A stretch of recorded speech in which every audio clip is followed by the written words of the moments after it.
Hello, नमस्कार. तर आजचा विषय खूप इंटरेस्टिंग आहे. लक्ष देऊन ऐका. ब्रेकअप के बाद. सुंदर आहे ना? ऐका मग. मायेची पराकाष्ठा तेव्हा होते, जेव्हा आयुष्यातून आपली प्रिय व्यक्ती प्रिय म्हणून नाही, तर धडा बनून जाते. त्या क्षणी हृदयाच्या चिंधड्या उडतात आणि एकच प्रश्न समोर उभा राहतो, हे जे झालं हे माझ्यासोबतच का? मीच का प्रत्येक वेळी? मग हा इंटरेस्टिंग का तुम्हाला अध्यात्माशी जोडतो. कारण जेव्हा माणसं दूर जातात तेव्हा आपण स्वतःकडे वळतो आणि स्वतःचा विचार करायला लागतो. जेव्हा आधार निसटतो तेव्हा आपण स्वतःचाच आधार व्हायला शिकतो.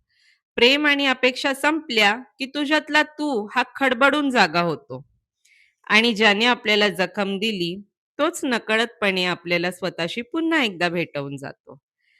तर लक्षात ठेवा, की आयुष्यातलं हे जे सगळ्यात मोठं नुकसान आहे, तेच तुमचा सगळ्यात मोठा फायदा करवून जातं.